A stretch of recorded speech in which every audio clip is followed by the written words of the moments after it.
Assalamu alaikum and welcome to Dialogue with the Youth So on Gunjur Online TV.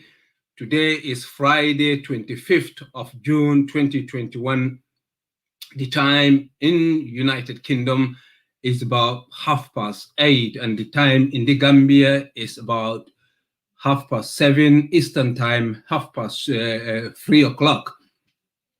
Once again, we have in our guests to discuss contemporary issues in the Gambia, and illustrious sons of our country, a friend of mine who has been a gentleman all his life, but not only because of his dazzling performances in the National Assembly, but he turned out to be one of the budding intellectuals who use ingenuity to be one of the Gambia's proudest, youngest political genius. And his reach to people is amazing. I know him very well, but he cannot. He keeps amazing me all the time.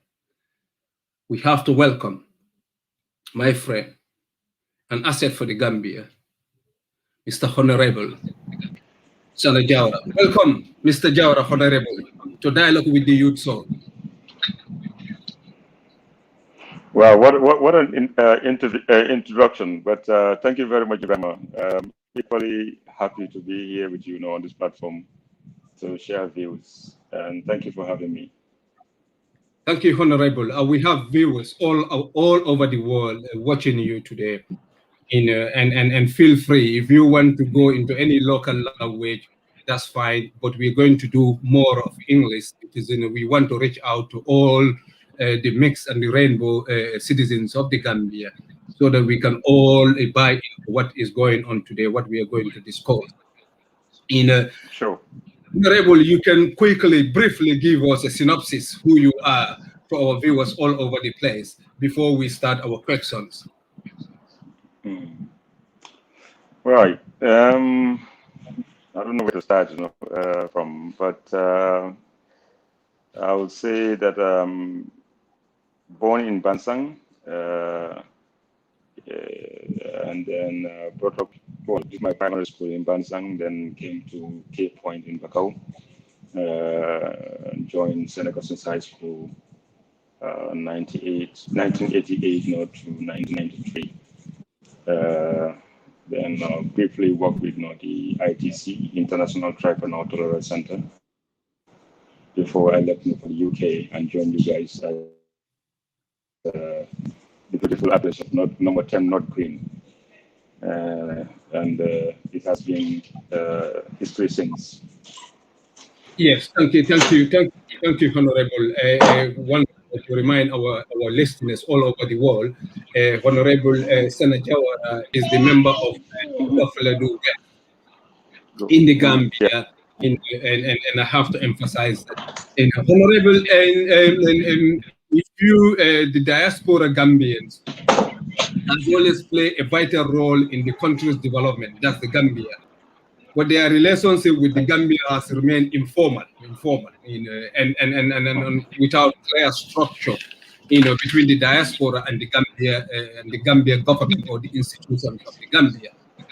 And Gambians in the diaspora, what we want is to contribute, and our contribution be recognized, not only to send a remittance and all those things, but we want have recognition that is through enjoying our dual citizenship, the right to vote and be representations of our people and all those things. The IEC and the Gambia government promised us a lot that we are going to vote this year, but what a turnaround. They came out and they said for some reason so constitutional difficulties and all those things we cannot vote. But and we went to court. High Court says, or Supreme Court says, we have to vote. They cannot discriminate us, and things are pending like that. As a member of parliament, is this in some of the things that you people are considering so that you can enfranchise diaspora Gambians, to give them their right as Gambian citizens according to our constitution. What is your take there? Thank you very much, Ebrima. Rightly so. Gambians anywhere in the world have equal rights, which is guaranteed under the Constitution, to participate in the national development of their country.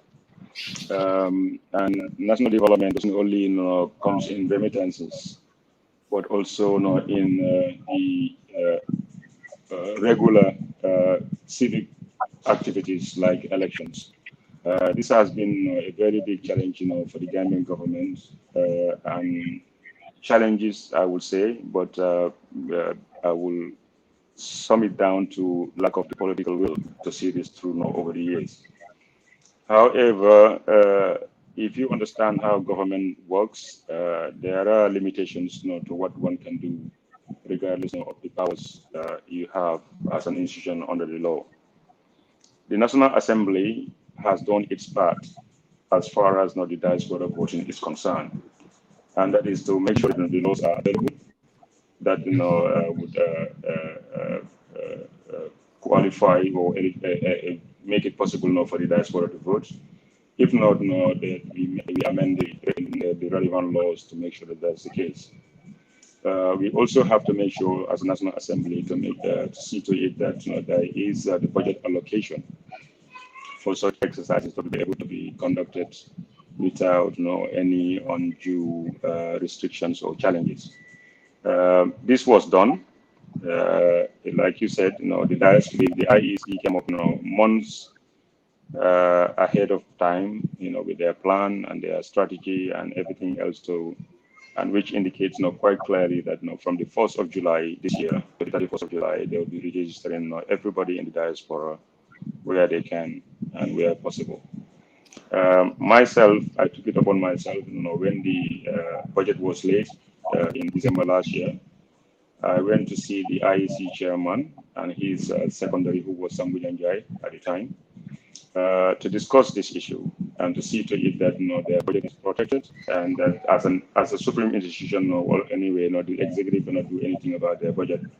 But as a parliament, we have the scissors to cut where we think is necessary. However, in our discussions, it was quite clear that they were happy with their budget, and everything that they have identified or planned to do in 2021 has already been taken care of. There was a budget cut from their budget, but that was only because of the referendum was nullified or was cancelled. And apart from that, they were everything that they needed was given. There was no other extra cuts, and so that is why when the Minister of Finance came up to claim that the diaspora, they don't have money for the diaspora registration, I did not hesitate to challenge him, to say that that statement was misleading. So as far as the National Assembly as an institution is concerned, the other actions that they took was to engage the IEC together with the Ministry of Justice and also the Ministry of Foreign Affairs, who has a directorate for the Gambians abroad. And together they try to look at the issues and see where the bottlenecks are, and so that we can address them as soon as we can without any further delay. For some reason, the IEC is determined that Section 39 of the Constitution has to be amended. But as the implementing agency, they are the duty bearer to make sure that they bring this amendment before us through the Ministry of Justice. But there was a school of thought, or a group of lawyers, Gambian lawyers, renowned lawyers, who argued that there is no need to necessarily change Section 39 to increase the amount of constituencies, as it clearly says. If you look at the 1997 Constitution, the current version that we have, it says that the Gambia is divided into 50. Well, it says 48 constituencies, but we know that provision was amended. Now it's 53.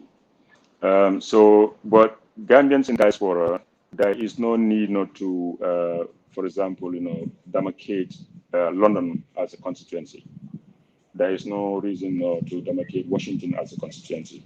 What the eligibility to vote is just saying that you have to be an ordinary citizen of the Gambia. That means wherever you are in the world, as long as you have an ordinary tie, with a certain constituency, or especially one of your origin, you can vote, you can register under that particular constituency. So, like for example, you Ebrima, you're from Gunjur, which is Combo South. You can register in London, but your constituency will not indicate that you are from Combo South. And if it comes to parliamentary election, then you will be voting in London on the Combo South constituency, to elect your National Assembly member. So obviously these are the provisions, and there was no ambiguity whatsoever as far as the National Assembly is concerned. Yeah, thank you. About a month ago. Go ahead, Mr. I just want to just about a month ago, I was again engaged by certain stakeholders, which is I think MCDG or MDG or something like that. There's diaspora element. People like James Bahum, people like Suleiman Bensouare, Jiran Johnson and the likes. They engaged me, and together we had a similar meeting with the representative from the Ministry of Foreign Affairs, who is responsible for the direct trade for Ghanaians abroad. And this was my claim that obviously, especially after the ruling of the Supreme Court, it's obvious that diaspora has to go, because the Supreme Court is the sole entity who cannot interpret the law. And when they looked at the case before them, and considering now that they have to consult the Constitution, they were confident that everything was in place for the diaspora to be able to vote. So it is still quite disappointing that still talking about when we should be in fact looking at what strategies can we deploy to see whether we have a hybrid system where the people in the diaspora can vote either electronically or by all means. Thank you, Ibrahim. Thank you, Honorable Jawara, and that's clear enough anyway. I have to take this opportunity to read the Section 39 of the Constitution. As you said, it is very, very clear. I don't think that should be the corner there. Should really cling on, which is very, very, very disappointing, because that says every citizen of the Gambia being of 18 years or older and of sound mind shall have the right to vote for the purpose of election of a president and member of the National Assembly, and shall be entitled to be registered as a voter in the National Assembly constituency for that purpose. As you said, you don't have to demarcate Gambians into different diaspora Gambians, nearly 200,000. And you have the environment, because you have the civil society associations here who did the statistics for you and all those things. If you go to Senegal, in Mozambique, in all of these people, I can name countries that have the registration, the registry of Gambians in the diaspora, that we didn't have. So I was engaged. I was thinking about this even before today. I just said, there's no preparation at all. So to violate the Constitution and the decision of the High Court, that's really, really, really scary for a new Gambia, or the so-called new Gambia. But if you come to in Africa, we have Article 31 of the African Banjul Charter on human and people rights, provided by every citizen shall have the right to participate freely in their government. When you go to other international branches, the right is further emphasizes on the Article 25 of International Convention of Civil and Political Rights, which stated that every citizen has the right and opportunity to take part in public affairs, vote or be elected, or have access to public services. We can go on and go, and Gambia have ratified most of these articles and all those things. So to see the IEC and the government renege on this thing, that is very, very disappointing, Honorable. So, Honorable, can like the Parliament call IEC, and ask them, and argue about, what you argue on to demarcate the diaspora into a different constituency. We can put the diaspora, like I'm from Combo, just put me Combo, register me into Combo South constituency. You don't need to demarcate us. Did you have that power to call them and ask them about, that's not something that they can argue because it doesn't make any sense. Oh yes, no, we have no all the powers on the constitution to actually do this, and it's like I was saying, it has been done. If you understand the National Assembly, we don't operate as a plenary, we don't operate as members as a whole. We operate in committees. There is a committee that is responsible for such matters, IEC matters. That's the committee of local government, ombudsman, and the IEC matters. And there's also another committee, which is the Committee on Constitutional Matters. So basically, these two committees, combine, call the IEC chairman, call the Ministry of Justice, and call the Ministry of Foreign Affairs, and other stakeholders, the civil society organization, for example. And together, they did try to fix this problem. But I understand that until the last minute, IEC was determined that they have to actually get Section 39 amended. And the advice I gave the members of the committee, because I cannot go into that committee and play a part in it. That's how we work. I have my own special committees that I am being assigned to play to be a member of. So I cannot go into other committees and tell them what to do. So, but that committee, is mandated by the law and mandated by the standing of the National Assembly to make sure that they do their part and come back and report to us in the plenary. And in the plenary, is where we will discuss these things generally to either support or deny or argue or debate, whatever we have to do. So, like I said, these two committees engage the IEC, and so for most of them, and this is the advice I gave to one of their members, which is Alagi Estabo of Combo Brikamas North, is that it is the obligation on the IEC to go and seek interpretation of this provision. The Sanna Jawara cannot go and seek interpretation from the Supreme Court on this provision as the implementing agency, not the Ministry of Justice or the Minister of Foreign Affairs or the Minister of Finance can do this, or not even the Assembly. The Assembly can only call on the President through the Vice President or the Minister involved to make sure that they come and explain. But IEC, as you understand, is an independent supreme institution which doesn't fall under the executive. If you know about operational wise. So they have a commission. So the commission chairman of the commission is the head of the institution, and therefore, his attendance in Parliament can only be confined to committee levels. So this was the case. All I can say so far is that I have, like I said earlier, I am disappointed that we are still discussing this issue at this hour. I am disappointed that the IC did not take the necessary actions to see to it that this thing was resolved a long time ago. Why? I might only speculate. I don't know why, but I was of the conviction that I have no doubt the chairman and his staff or his commissioners are very determined to see to it that this general elections is conducted in the most transparent and accountable manner. So, but why they did not do that still puzzles me. But I'm glad that these 5 Gambians took it upon themselves to actually file a writ of memorandum at the High Court to see to it that this particular determination of the Supreme Court is not implemented to the letter. So we're looking forward to seeing what comes out of that. Thank you, Honorable. And it's so disappointing when we have Senegal, that practice the right to vote, by enabling legislation procedure that they have put in place. If you even as Senegalese and you have it here born in any countries, you just walk to their embassies and just register, even birth certificates and all those things. When we go to Botswana, the same thing. Mozambique, you can count and count all the countries. Even Guinea Bissau can do these things, and Gambians are being disenfranchised by their own government. In the clear they contradict the constitution, the election laws, and many things.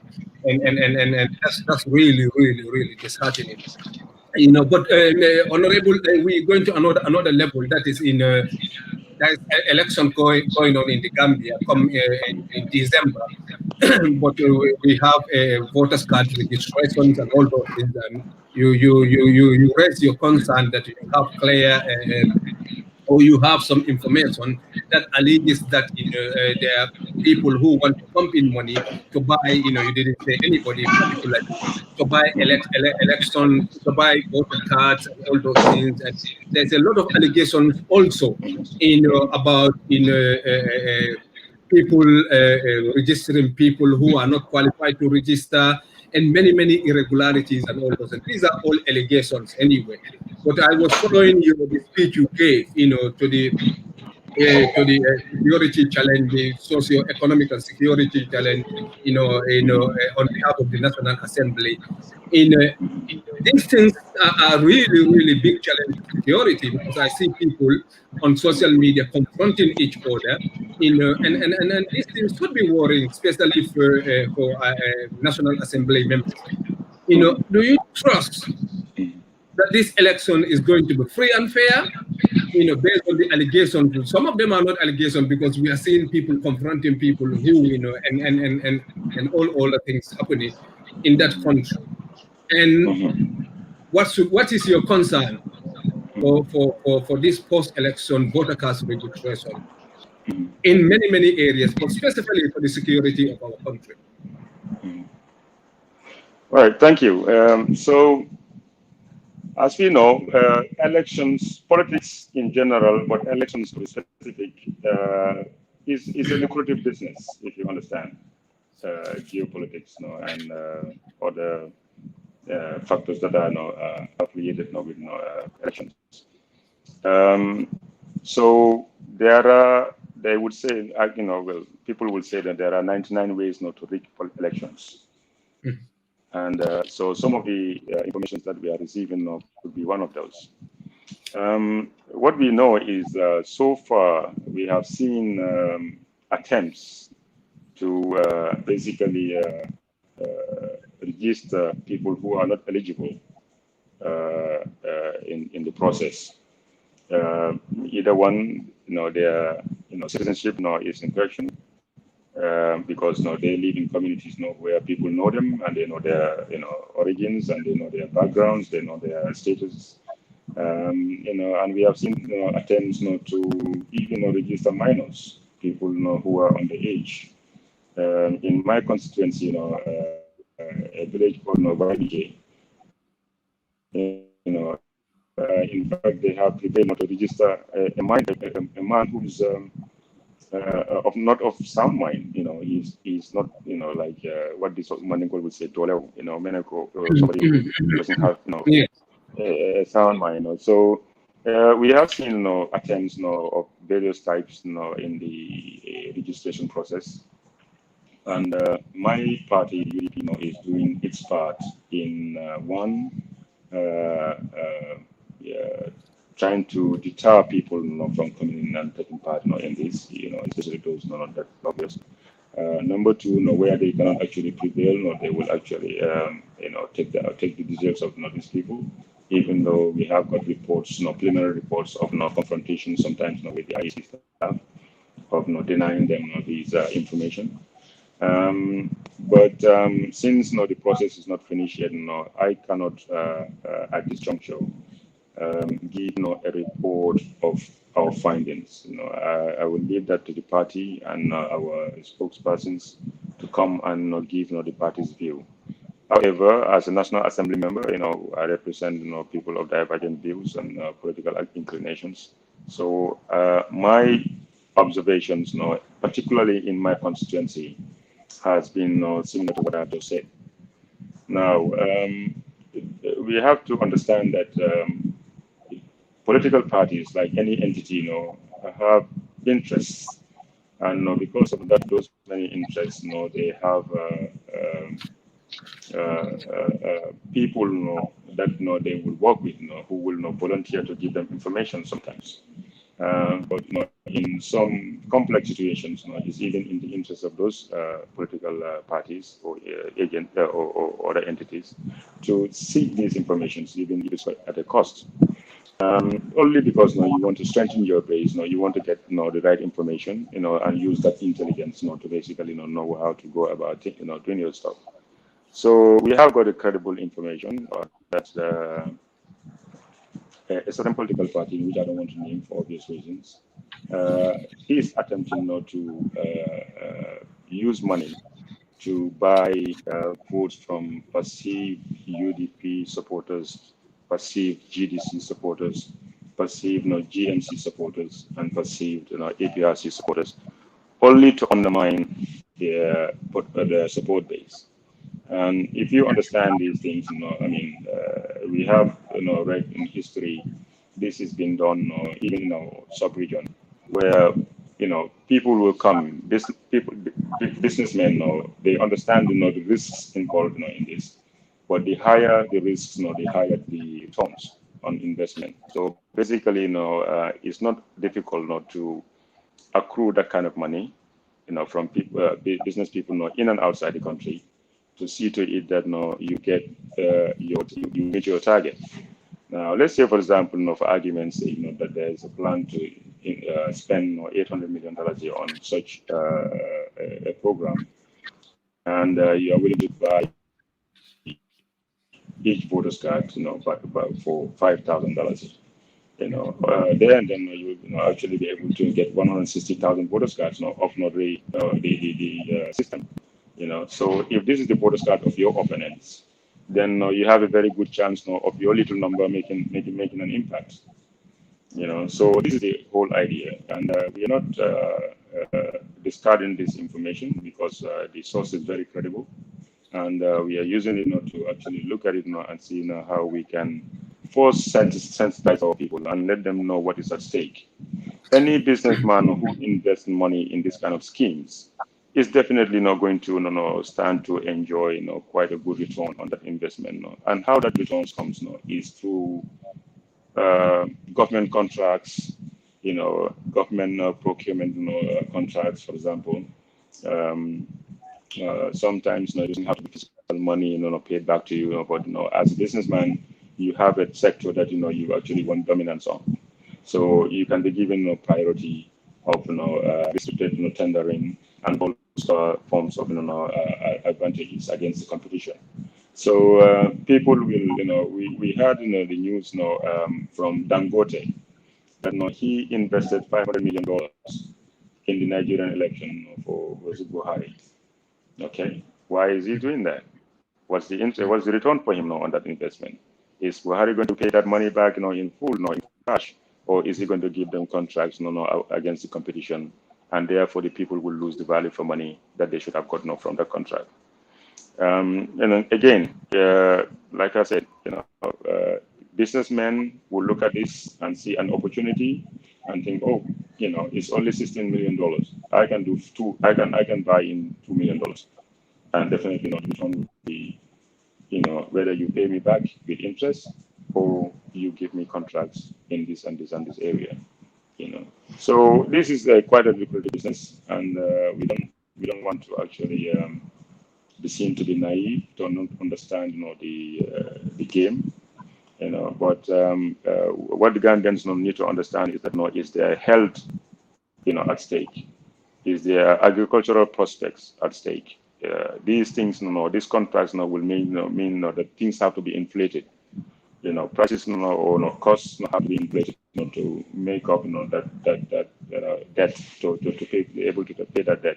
So money that's supposed to go into your healthcare or your education or your productive sectors like fisheries and agriculture will have to be, actually compromised, and instead not be given to, for example, the Ministry of Works, where they can actually procure roads and whatever, or the Ministry of Finance, to procure consultancies and whatever, or the Ministry of Information to give telecommunication company contracts or gateway contracts to some of these interested bidders.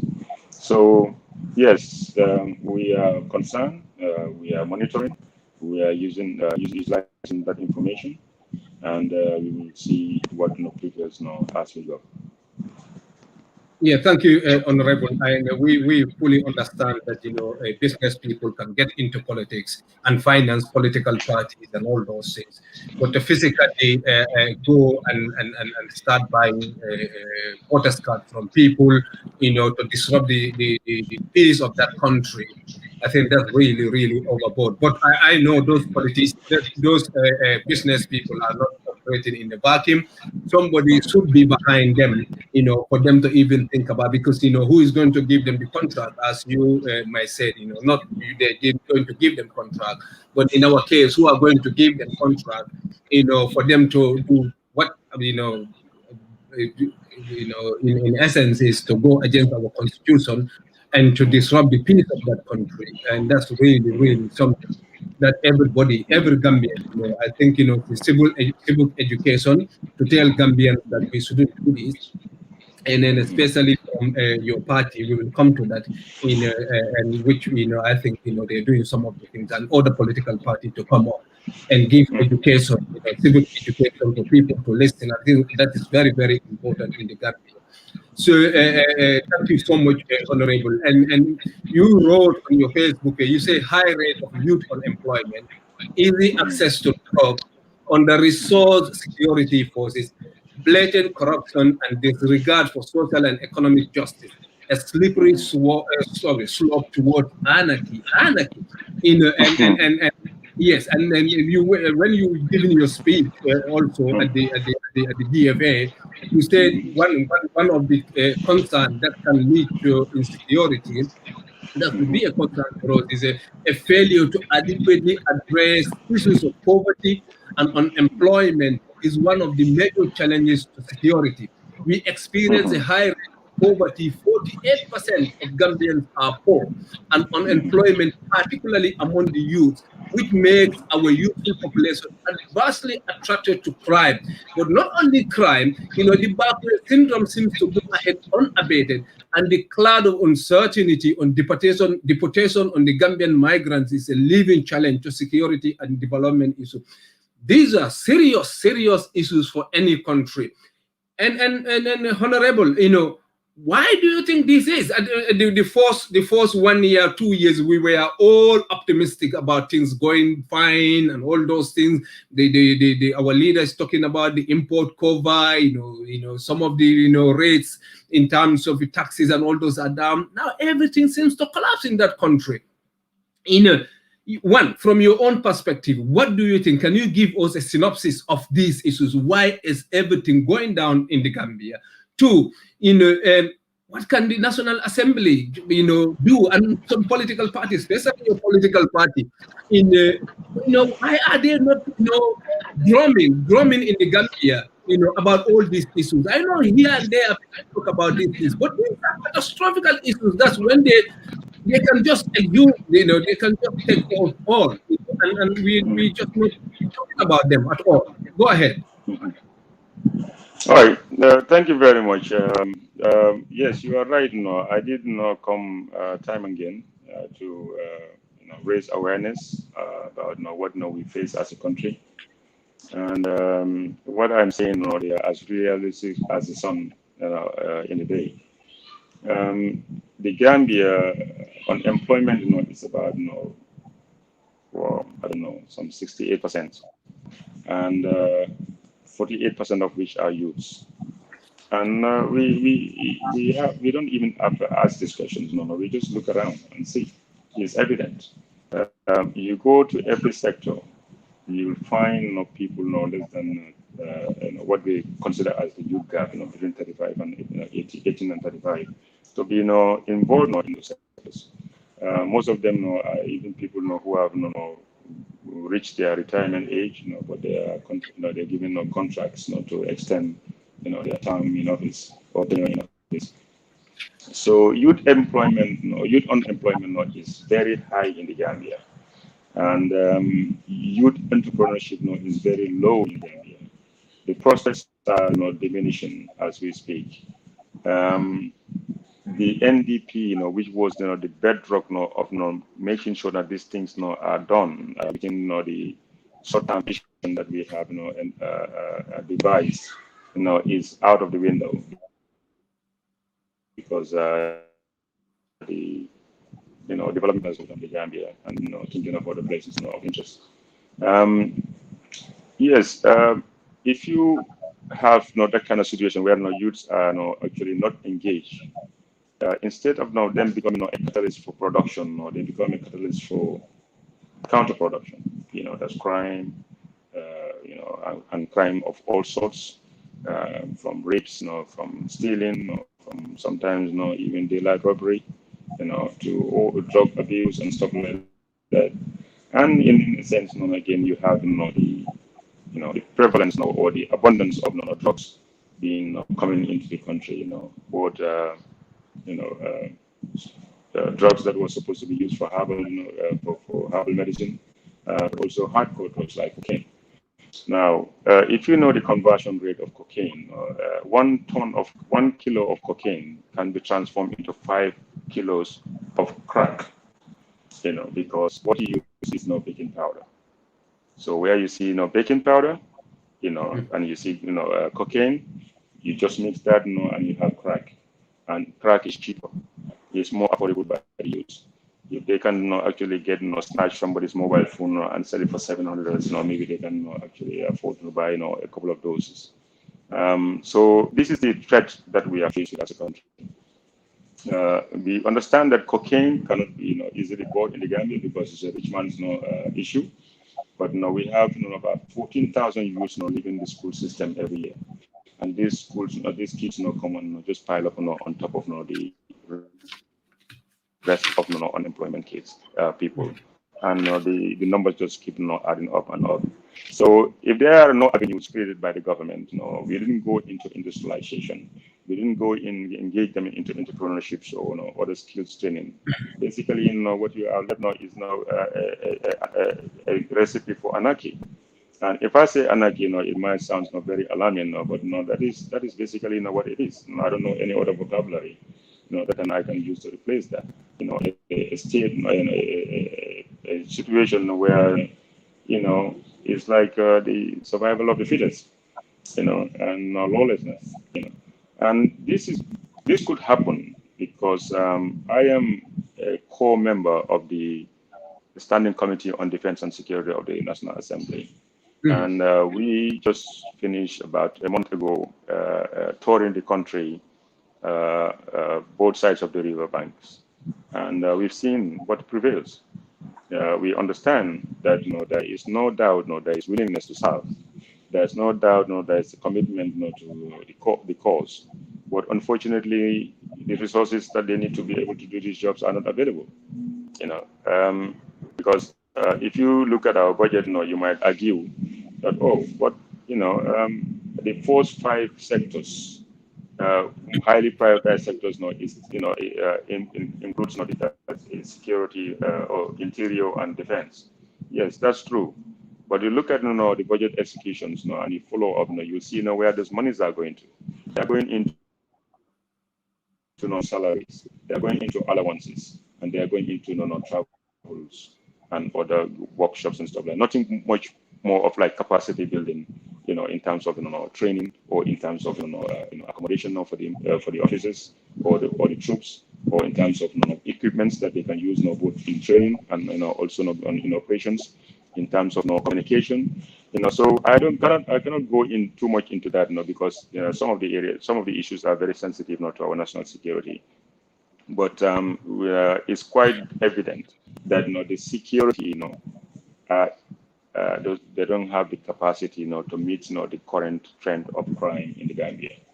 Now, we as a National Assembly, coming to your second question, we have taken up the decision to call all the relevant stakeholders when we came back, We had meetings now with the Ministry of Defense and as a policy maker, but also now with the CDS and his team. We have met now with the Minister of Interior, together with the IGP of the Police, the Director General of Immigration, the Director General of Prison Services, Fire Services, also what's the other one? The Drug Law Enforcement Agency of the Gambia. And together now we did not actually tell them that we now understand you. When you came before us in the past, you will come now with a 1 billion plus budget proposal. We will not deny you that money because you are prioritizing the wrong areas where you can be more effective. You are asking for more money in allowances. You are asking for more money on travel. You are not asking for training. You are not asking for accommodation for your troops. You are not asking for communication gadgets, the state-of-the-art communication gadgets. Some of the conditions, in these camps, is just so poor. Nobody would want to actually expose your fellow citizen to those kind of conditions. And because of this, we have decided that we need to actually support these sectors and give them, if necessary, through a supplementary appropriation bill, the necessary resources that they can, for the short term, right now, before the rain starts, to actually address some of the welfare issues of the staff in the camps. You have to remember that 75% of all our troops live outside the barracks. Now, this is very alarming if you understand, the tendency, to lose grip of your regimentation. Troops should be kept within the confines of camps, whereby they can react to incidences, as and when necessary, in the right manner. Now, if you have 75% of your troops living in communities, they cannot respond in the right time or manner. They cannot actually sometimes be reached because they don't have any other devices apart from their personal mobile phones. And sometimes, worse off, they can even lose regimentation because they will adopt the behavior of ordinary citizens as compared to the behavior of a professional soldier. So these are great concerns, and we identified some of the key areas that need to be addressed right now. We've done that, and we are working on that. And we have asked them to give us a number, a budget that they think can address those issues, especially accommodation and food and everything, other stuff. But also in the medium term, what can be done in the next 2 and 3 years, and then also what can be done in the long term, in the next 5 to 10 years. So these are all issues that we have addressed and we are addressing. But this will not be, especially in this particular sector, these things will not be seen on camera because of the sensitivity of the sector. We cannot share much information with the public to compromise our national security integrity. Yeah, thank you so much. Once again, we have a special interview with Honorable Sanna Jawara, one of our illustrious sons and MPs, that is representing us and fighting for the powerless. If we are following Gambian parliamentary discussions, you will see where he's coming from, and from distance we can see how genuine and truthful he is to fight for the cause of the Gambia. Not based on sentiments or anything else, but ideas, so that the country, where things are really, really, really mixed up, to the extent that we don't know what that tells, so that we can have a direction to go as a country. Once again, greetings to our listeners all over the place. I'm proud of our Right Honorable Sanna Jawara, Idris Janneh, my own brother, said, good evening, bro, and salam to the Right Honorable Lamin Manjang, my brother says, good evening, brother. For staging this important discussion, our politicians and lawmakers must strive hard to inform or educate the electoral constantly. I applaud Honorable Sanna Jawara and co, who feel and understand the interest and pain of the population. Gambia is at a very crucial stage for a dire change. Otherwise, we are doomed. May Allah guide and protect us as a nation of honest and progressive people. Thank you for your effort. Honorable, the people are watching you all over the place, and it is important we discuss some of these things so that really people can understand, because this is all about our civic education duties, and so that our people can understand some of the things that are going on. Right. And it is important that we're going to come to all these issues, because the drug, if you follow Ben Suarez, Suleiman Ben Suarez on his page on a daily basis, he's reminding us the amount of drug that was pumped into our country. There's a dead silence there. Nobody is talking about that drug, which should be a concern. 14,000 kids dropping from school is a concern, and the mental health is an issue that we are not even talking about, in our health system, and our youths are just, cracking off, and mental health is really spiraling all over the place, and I'm going to ask you talk about some of those things, but is the parliament, the members of the parliament thinking about, raising about what is happening, and put a little bit of pressure on the executive and all those things or different institutions so that they can say something. Yes, just say something about the cascading of drugs, that is, because anybody's son or daughter can be affected, or sons that are going to marry our sisters, our daughters, and all those things are all suffering from mental health, depression, and all those things, psychotic drugs, and all those things. This is serious. And crime rate, who will be the victim on this rate, we don't know. Is this a concern for the members of parliament? Did they sit and think about what can we do? These drugs are coming up. They are in the country. They melt into the country, and nobody is saying anything. So what's your take on that?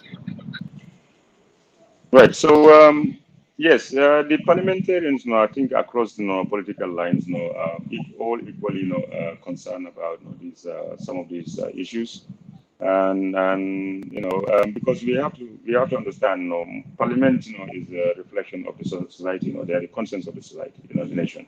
So yes, people things that are not actually in the public discourse are also concerns of members, and members, also address these issues. However, how we address them, is I think the problem right now, because unlike for example, the British Parliament, or unlike the American parliaments, yeah, we don't have an operational framework where we can promptly get up, as a committee and address issues, as what you would see in the West, in England, that I know for sure. Parliament, as a committee, can get up anytime, or even a National Assembly member or a member of Parliament, in the British Parliament, can get up and address, as a certain burning or burning issue. Uh, Unfortunately, in the Gambia, we don't have that framework, we don't have that capacity. The reason being is I can stand here and talk in front of the cameras, but then it will be just as equal as me trying to air a frustration. Now, when I go back into Parliament, the question will be, what's your evidence? Can you provide us with material to support your claim? We cannot know. We cannot work on speculations. So these are becoming some of the challenges that we face. So Parliament has its own decorum. There is a language in Parliament. You don't speak like I do. You do outside, in Parliament, because you can be held in contempt of the Parliament. You don't operate outside the perimeters, of the committee. And every issue has a relevant committee, that could address that. Even if, as you are, versatile as Sanna Jawara is on current issues and cross-cutting issues, you cannot operate beyond the means or the capacity or the mandate of that is entrusted in you by the parliament. What I can do is I can table these issues with the parliament, with the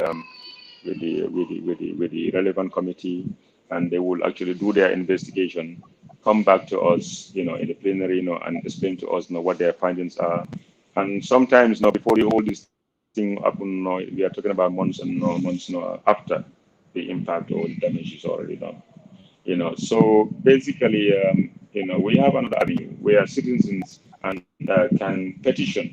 file a petition, against, to the National Assembly, and the Public Petition Committee, can look into these issues, as a matter of emergency. Now, many Gambians, do not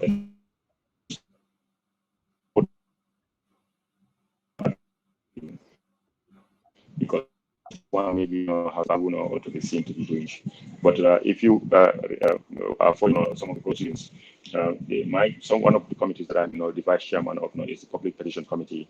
We today had the IGP come before us and told us why they failed to act in certain in according to the law when the people of Woolly East were complaining about their animal production going back some years ago. So we are also investigating the Gambia Tourism Board for I would say corruption allegations. So we also have received a petition for the the licensing number plates issues. So there are some petitions that are coming in. There is a format that we can follow. If you don't understand, there are guidelines that we have published before, but you can still have those guidelines from the Office of the Clerk of the National Assembly. So basically, you come to the National Assembly and you ask for the guidelines for public petition, and they'll give the guidelines and say step by step of how you actually would file a petition before us. So yes, National Assembly members are very wary of their surroundings. We have the powers, but it's also fair to say that sometimes what happens is we are affected by other variables, and some of these variables is obviously politics. It depends who is actually tabling this particular issue, or who is actually trying to advocate or protect or promote a certain issue, because it's easily perceived from a political point of view. Members will shy away or even not support your motion, depending on what political side you belong to. So they say that and any assembly, any parliament need not be three A's, and one of the A's is the authority. So we have the authority, as as guaranteed by the Constitution, to call for persons, to call for evidences, to call for documents, to investigate anybody even abroad. So there's no doubt we have the authority. However, the second A, which is the attitude, is what we lack. Like I was saying, if Sanna Jawara comes up with a claim that, for example, the Ministry of Fisheries is flouting the laws or the policies, and not maintaining a good standard in the beaches of Gunjur or Tanje, it's very easy to be perceived as a political fight than a concern of citizens that we represent. But however, if let's say somebody from the other side of the aisle does that, it's quite easily that the UDP will actually support that particular motion. But we have found ourselves. So the third A, if I may, is the ability. Also you have to remember that we have inherited a very poor institution in terms of capacity. Yes, it's a very nice edifice. If you look at the National Assembly building, you'll be like, wow, this is state of the art, third generation, building. So they should have all the capacity, in between. No, we don't. We are understaffed, because assembly doesn't work without staff. You go to the British Parliament, you find one parliamentarian with 2 or 3 staff. You go to even Ghana Parliament, some of the parliamentarians that I am friends with, they have offices, and in these offices they have 3 or 4 staff, And so if the Ghana National Assembly doesn't have, let alone I would say, a government-sponsored vehicle, or government allocated vehicle. He has no driver, he has no PA, he has no research, persons, either legal research or other research, forensic experts in finance or whatever. So that particular person is left on his own ability, to actually look for information, collect those informations, come back, do his little research, and come and trying to participate in the debates. So it's a difficult one for the National Assembly members, and also some of our backgrounds too does not help, because we have to understand that a good 75% or 80% of the National Assembly members are young. Some of them have never been in a position of responsibility in terms of management or business or something. So it's a very burden body, just like how our body our democracy is. So most of us are learning for the first time, how to operate in public space in terms of public administration. So it's a big challenge, and these are what are affecting our operations. But I have no doubt that I cannot say for the others, but from what I see in my caucus, the willingness is there. Yes, no, the skills to do it, is lacking on some members, but some are okay, but then you cannot work in isolation. Some of the issues not have to be work, as caucuses, and and that, for me, I think, we are failing, to be honest with you. Thank you, Honorable. Before we come to your own party, I will ask you: is it because sometimes might be finance, and might be capacity issues sometimes, or might be because of party political consideration that a lot of people are asking, saying, why is the National Assembly members are not bringing private bills and all those things to push for some of the things and argue? Why is private bills come in, from members of parliament and all those things? So, do you have anything to say on top of what I said? The cost, the capacity, in the party political consideration, thinking that if I bring it, it's not going to go through because I'm not going to have support in it. Yeah. So yes, thank you. So yes, we can come up with no private members bills, and we have. It's just unfortunate that when the coalition government came in, and this is what enticed me, or motivated me, to even leave my business, and come into politics, is that they came with the conviction and the commitment to actually do the necessary reforms as entailed in their manifesto. So at that initial stage, most of us in being part of the coalition government, because UDP was part of the coalition government, we thought it is going to be undermining the coalition government if we should have our own reform agenda. So if the Ministry of Justice under the coalition government is thinking of changing the laws, introducing a new constitution, bringing the anti-corruption bill, so it will be very undermining for the UDP member, and supported by the UDP caucus, to say I also want to do the same thing. However, maybe the Ministry of Justice was concentrating only on some key areas, and therefore members can come up with other areas. Myself, I've been approached by many concerned citizens across political lines, because my relationship with the public generally is not only on UDP platforms, but also across is more on the national interest and significant issues. So I've been approached by many Gambians that I think it's necessary to introduce such and such bills, and if you are ready, we'll be more than happy to sponsor you.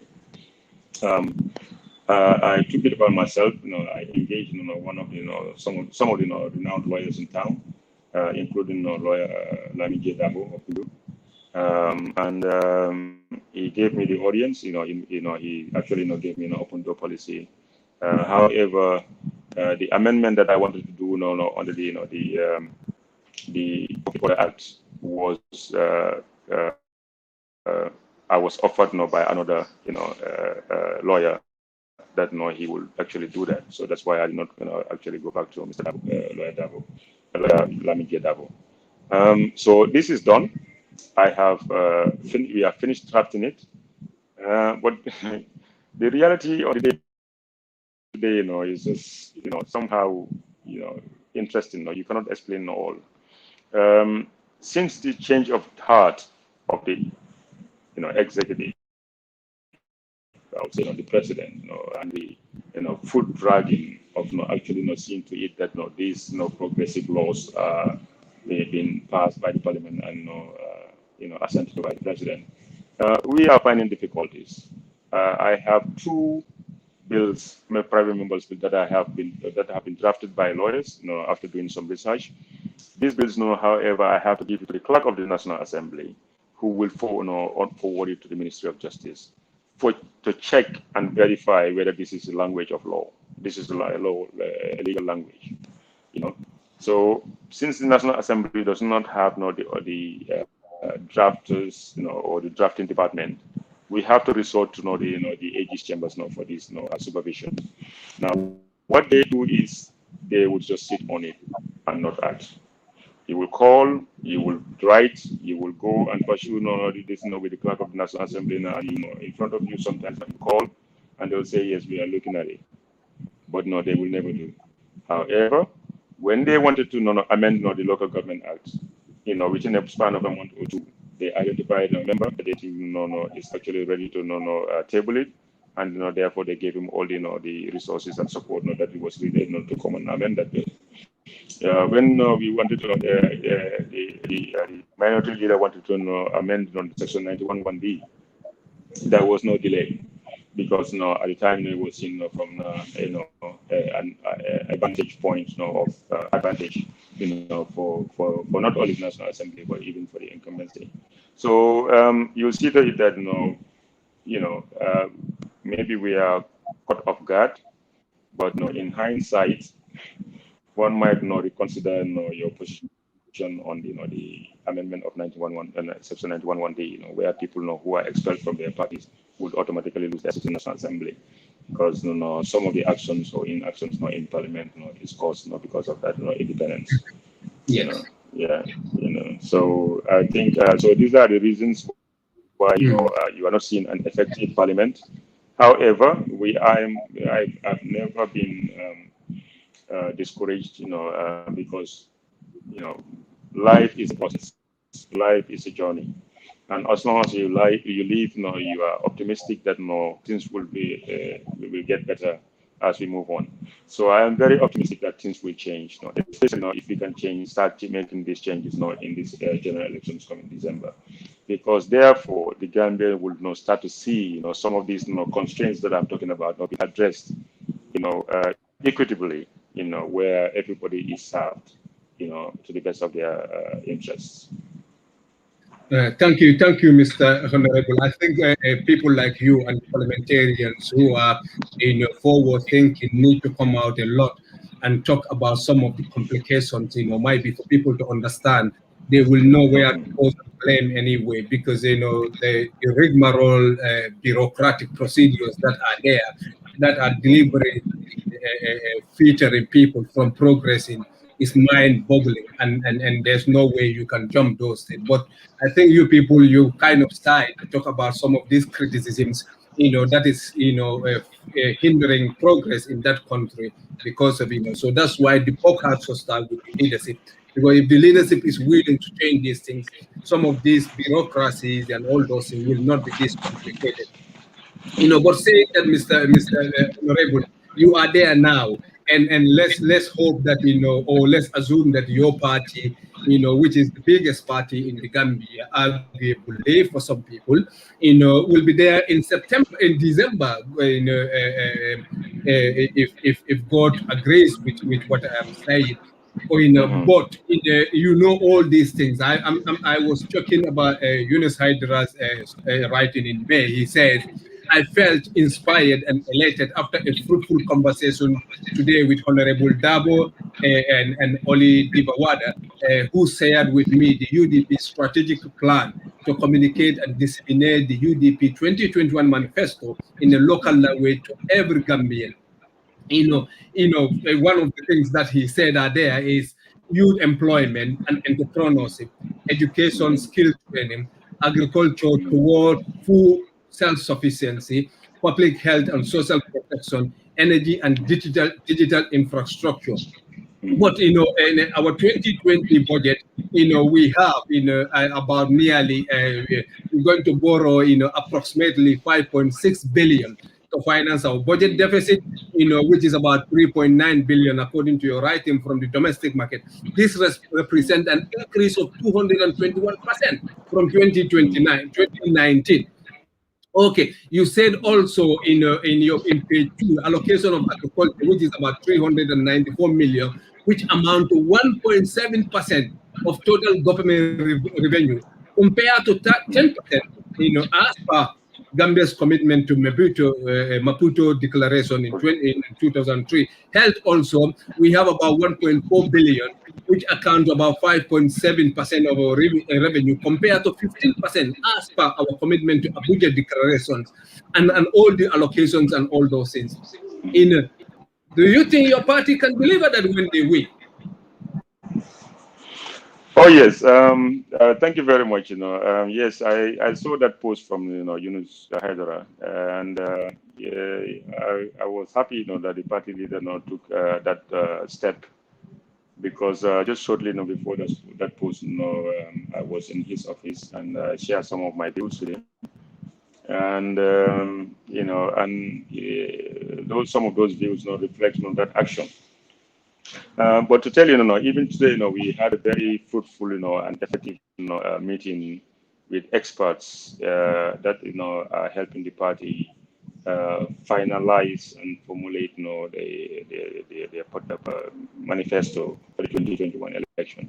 You have to remember that, manifestos are living, documents, and they are prone to change, as circumstances change, within the country, and therefore to release it as too early might not reflect the aspiration, the views of the aspirations of the Gambian people close to the time of the elections. So that's why we are mindful of some of the statistics or some of the detailed information about some of the relevant sectors that we want to address as a priority in the first 5 years. First, about our 5-point agenda, which is cross-cutting. If you say 5-point agenda, it's not just 5 areas that we want to address. Now, it's actually cross-cutting across the board. And the agenda, talks about, for example, human capital. And if you say human capital, it's a broad, it's a very broad word. In the essence, it means a lot of things. What is the human capital of the Gambia, if you assess it now? What is our productive base, in terms of what is how many Gambians are eligible and qualified and are employable? You take it as a country, or you take it per region, or you take it per constituency, you will be able to come up with a number, and every year until the next 5 years, you are expecting another 14,000 every year, which is 70,000 increment of that base. So we first have to look at how many Gambians are here today or in the diaspora who can contribute to national development, and therefore are job seekers. Now, these job seekers, what are their expertise? How many people are experts in agriculture? How many are in health? How many are in fisheries or environment or finance or whatever? And therefore, what can the government do first to address some of these issues of unemployment, in agriculture, in fisheries, in environment, in finance, or in works. So these are issues that we are looking at, and therefore we look at most Gambians are here today, but they are not employable, because they don't have the necessary skills or training, or the standard of qualification as far as academics is concerned. So therefore, there is a lot of training, there's a lot of skills, capacity building to be done for these people. And there are a lot of Gambians too who cannot work, because even though they are of age, but they are either sick or in hospitals or mentally not fine, or because of other challenges, they cannot actually access work. So you have to actually be able to look at that health implications. How can we actually address the these people's health situation, and not only address the current health challenges, but how can we prevent such occurrences from happening. If you have a healthy nation, you don't want any foreign importation of any healthy unhealthy um,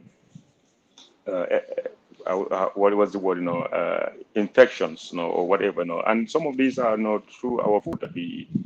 What mechanisms do we have in place to make sure that the food that we are importing in the country are not fit for consumption? Are they actually, what are the side effects? Is the diabetes, rate in the Gambia, or the, hypertension rate in the Gambia, or the, obesity rate in the Gambia, linked to some of these foods that we are eating? So, what capacity does the National Environment Agency, has to make sure that anything that is coming into the country, for enough consumption is tested, and the calorie levels and other nutritional levels are all looked at and see to it that it matches with our health aspirations. How capacitated are our resources are our hospitals? How far are these hospitals from certain communities? So all these are things that we are looking at as a government, and we know these are we're talking about money here, but like the NDP, there's a cost to everything, and like the NDP, you cannot actually promise what you cannot deliver.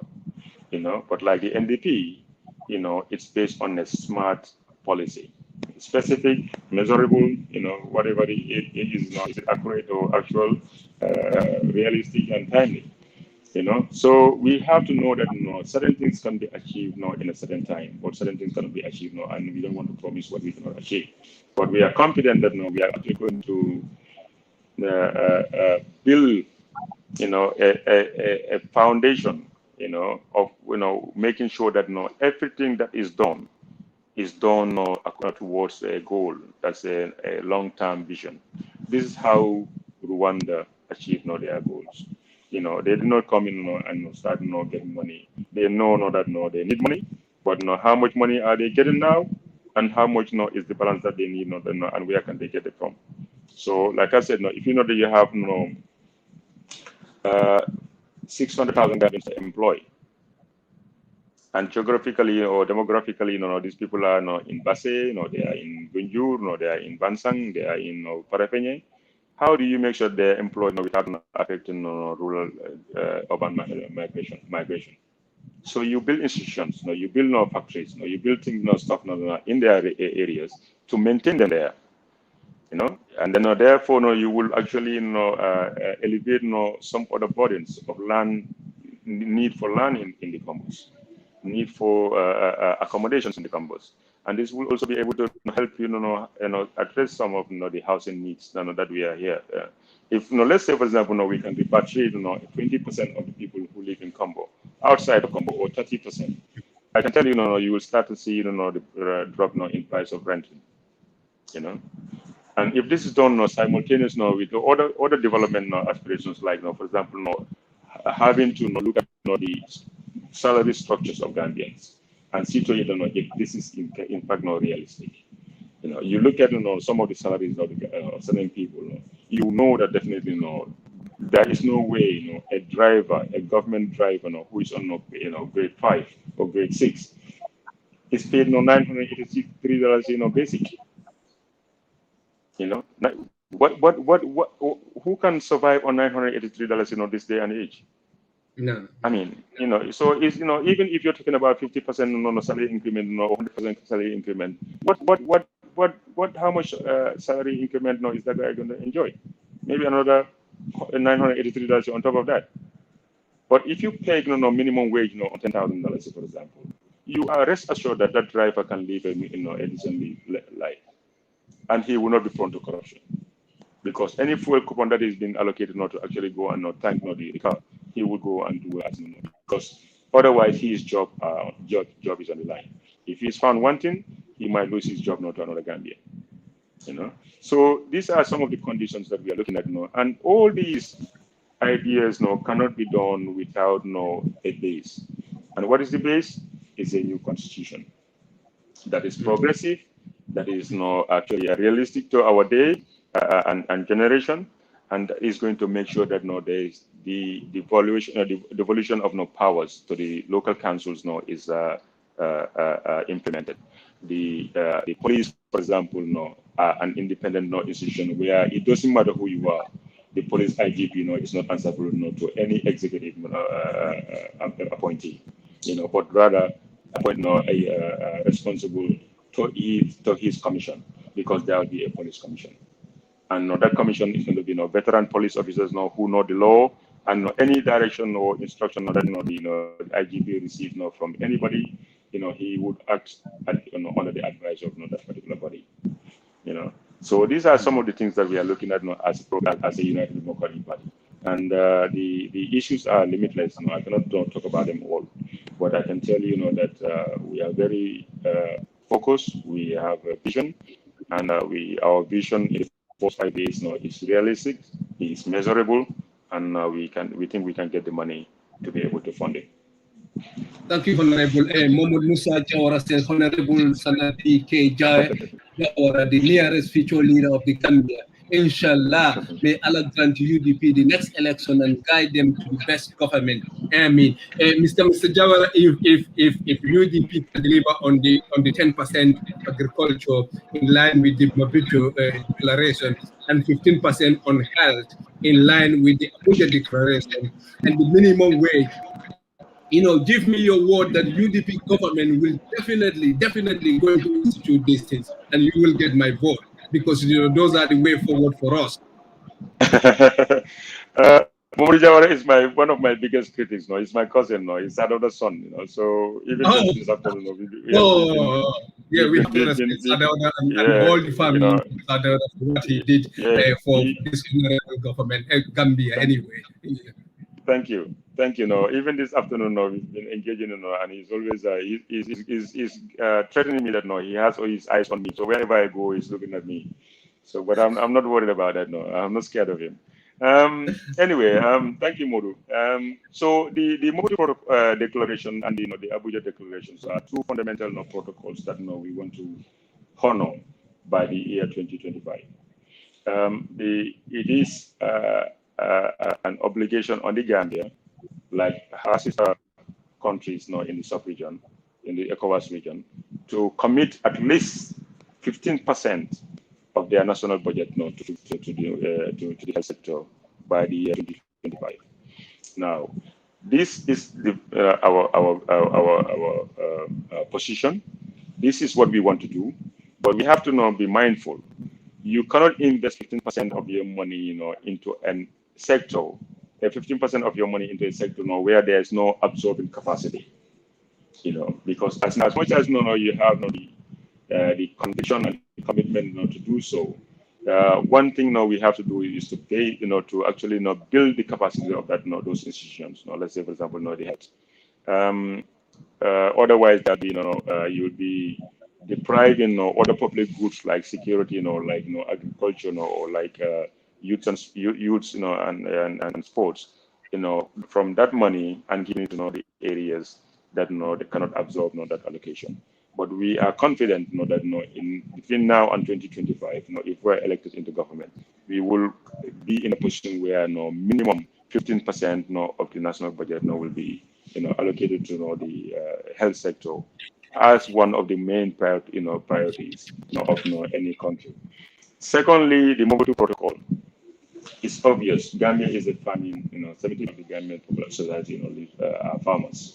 And we have not maximized the potential of our farming sector in terms of the availability of land, or the availability of other resources like water, or even the availability of human resources. Youths that I'm mentioning earlier are all we are all exposed to employment in this sector, whether it's to do with rice production, or aquaculture, or horticulture, or animal husbandry. The possibilities are unlimited, and definitely we believe that committing another 10% of the budget, to this sector will increase the access to financing for especially the young people in all over the country, but particularly in the rural Gambia, where the abundance of land, arable land that is available there, untreated, is just phenomenal. However, when you come to the poultries and other areas, fishing, for example, fish production, combo is one key area where we can invest nowadays. The technology is so simple. Sometimes it's unbelievable why the government is even not doing this.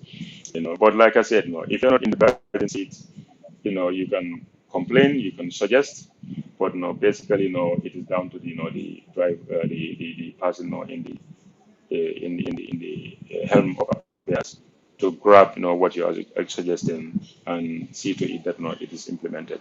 Like for example, Gunjur, we all know that our fish stock is depleted highly, very highly. I am an investor in the fishing industry, and I've been in the industry since 2009, and I've seen the level of stock come down from when I used to buy a whole pan of sardine, or what we call chalo, from myself, Usman, Usman Yambi, no, that's Nyambi, something Yambi. Usman Barrow in Jambanjeli, Lamin Yambi of Jambanjeli, and Biseka of Jambanjeli. They were the three prominent fish folks, in the fisher folks, in the Gambia. But we came in and we compete with them, and we used to have presence from Ndar in Senegal all the way down to Kafountine, in Casamas. And all these areas, we used to buy fish sometimes as low as $50 a pound. Today, you'll be lucky to get that same amount of fish for $600 a pound, even if there's abundance of stock. So basically, these are all areas where the youth can go into, and the Norwegian technology of aquaculture. There are certain species of fish. I mean, there is a $7.4 billion market for West Africa for fish. $7.4 billion, and we are not even, claiming, even 1% of that money. So the potential here is huge. Even if we can get 3 to 5% of that market, how many billion of that dollars, dollars is that for the local economy every year? A lot. And the fish, farming at sea or on land is possible with a very simple technology. And countries like Norway have a matching grant. If you do 30% as a government, they will give 70% because they're trying to sell their technology, outside of Norway.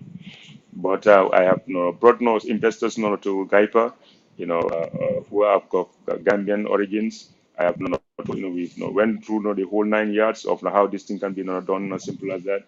But they took the whole investment portfolio to State House, and therefore, unless you sit with the president and discuss some of the plans you want to do, people are deprived of some of these opportunities. So this is the country we have now. I don't want to complain. I am done with complaining.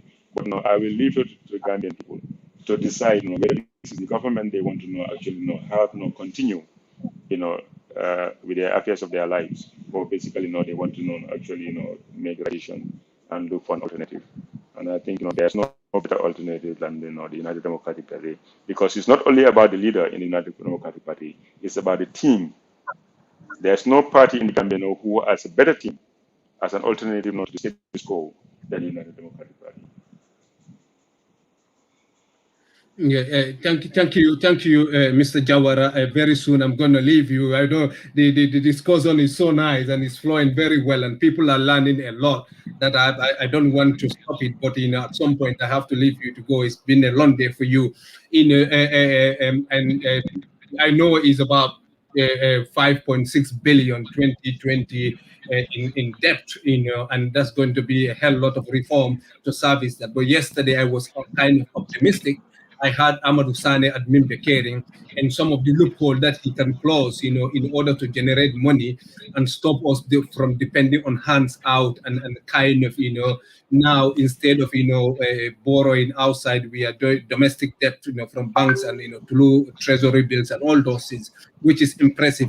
But Mr. Honorable, and I think I have to bring this in 2018, you said, and I will quote you directly, that you made a storming revelation, that the president has started bribing some members of National Assembly with monthly payout, and in that statement, yeah, you said that to physically queue up for monthly handout is the lowest any leader can portray and make mockery of the legislative arm of his government. I wonder if if same offer is made to the judiciary. This really compromised the trust on us, on the institutions, that you are in now. But not only you, the health minister went into your parliament and accept that there is mammoth corruption, unhinged corruptions in his department. Not only that, we had Dr. Banja, we saw Dr. Banja on the video and all those things live in social media. So these all authenticate, what you have said in 2018 is not an allegation. And the allegation of corruption, the rapacious hoarding of money by our institutions and our people, the allegation is all over the place. And one thing that baffles me is the deaf silence, from either political parties. They mention them here and there, and from parliament. Even nobody is going to listen to you. Why are we not making noise and calling people for who they are? Are your party, the UDP, come to December when they are in that office, state house? Are they going to introduce the Machiavellian bulldozer style against corruption? Can you therefore give us that assurance that they are going to do Machiavelli within 4 years? Now we have a policy, we have a theory that is a Machiavellian theory that the bulldoze everything and everything will be in place within 4 years. Is UDP willing to do that? I don't want to scare voters to actually not vote for the UDP because we have to be mindful of our audience. There are some who are keen followers of our cause, and they want to hear what the UDP's position is on this or in that, and if at all, this is going to be, I'm going to be affected. So, unlike you, unlike other people, I'm a National Assembly member, I have to be mindful of what I say. There is a reaction to every action. But let me say this. I can say this quite clearly, and Mr. Musa Jawara, who's listening to my interview, will tell you, I have been very much, in confrontations with him, because he was of the view that, where, there is recession, for example, you need to spend your way out of it, just like the British did in the 1960s. I said, no, that is basically no, I don't agree with that strategy. Because the British were able to do that because they have a productive base to support that spending. Unfortunately, Gambia doesn't have. You cannot borrow money to spend your way out of recession. You cannot borrow your money. You won't borrow money to spend certain transitional programs that are only politically motivated. So we have to watch over the pennies. We have to cut spending, and therefore, we can maintain a lean government and also make sure that we refine and reform the laws to make sure that certain actions or inactions of government officials, public officials, is not gone unpunished. If you restrict or introduce or amend the existing laws and make stricter provisions for vices like corruption. I mean, nobody can say that corruption is not everywhere. Even in the United Kingdom, there's corruption. In America, there's corruption. But those people who engage in those kind of practices know the damages that are at stake. You go in for a long time, and sometimes in our case, I want to see we want to see to it that, for example, corrupt crimes of corruption against public officials. The minimum you should go into incarceration for is 7 years. And not only 7 years lodging in my too, but 7 years with hard labor in the Jahali Bajaj projects. You cough back every penny that you actually take from the public coffers.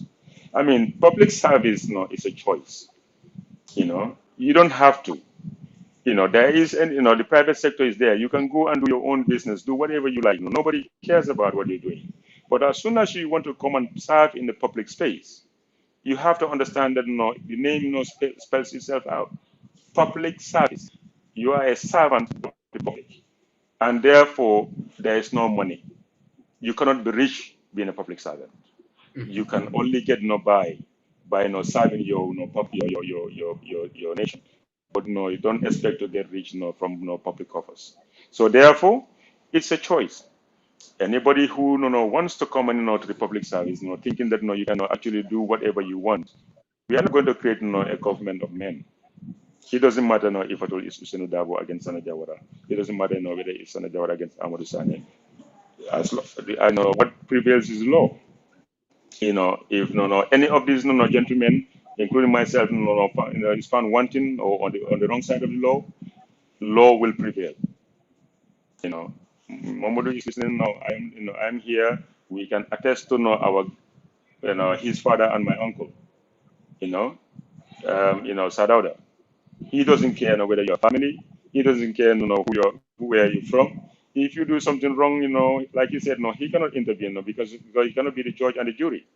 But as long as the people concerned or responsible for enforcement of law find you wanting, one, he might allow you to resign if at all it's not a very big damage, or basically allow the law to take its course. So I see the same formation in the spirit and formulation of the UDP policies and the formulation of the UDP structures. We have a monumental reservoir of talent in the UDP. Sometimes I even wonder why are we so not effective? Because most of these people are experts. They are technocrats. They are not people you will see on the platform, on political platforms. Even today the meeting we had, it's just exciting to be part of this group because these people know their fields. So what we are going to say is we want to bring in the reform agenda that is going to look at every single law in this country and ensure that this law is reflective of the views of the Gambian people. Now, you have a choice. Anybody has a choice to be corrupt or not. But if you're caught, the damages are going to be very severe. So yes, the UDP government is coming up now with plans that is going to curb corruption. And most of the corrupt practices of this day and age is through public procurement. We understand this. Things are inflated, prices are inflated. You go and want to buy a cartridge for a computer because the government will take 6 months to pay. They inflate the price from $3,000 to $20,000. Why in the hell would somebody? Sorry, excuse my language. Why would somebody want to do that? The price is 3,000 is 3,000. If you cannot service or you cannot provide a service for the government on 3,000, you don't have to come in. But government has a red tape. There are certain ways of actually, because even if at all this is bought by the Ministry of Youth and Sports, is the Ministry of Finance who's going to actually pay you, and but that payment is done through raises of LPOs or vouchers. So there's a protocol. So that's why people have to understand public administration. So yes, we understand what is at stake. We understand that we are at the brink of making it or breaking it, and we are not going to sacrifice ourselves. We are not going to sacrifice the country for ourselves. We are going to make sure that we either serve or leave. And therefore, I can confidently tell you, Mr. Janneh, that the people should have the trust that if Magafuli can do it, if Paul Kagame can do it, if Lee Kuan Yew can do it, we can do it too. All we need is a little bit of confidence.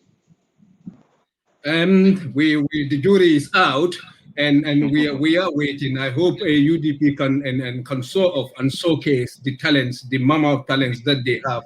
I don't think they are doing that, and I was happy to listen to Dr. Lamin Sane last time with Paradise TV coming out and express his talents. And I think UDPs, intellectuals are kind of behind scene people, and that's not good. They need to come out and showcase what they have, what they offer, they have for the country, and convince people. Mr. Mane, we know the network from Gambia. We have to excuse or sometimes it's break, but that's Gambia for you. Yeah. I hope UDP, because there cannot be any development without digital to make things into digital, economy, and that cannot be possible without, internet and electricity. I hope Mr.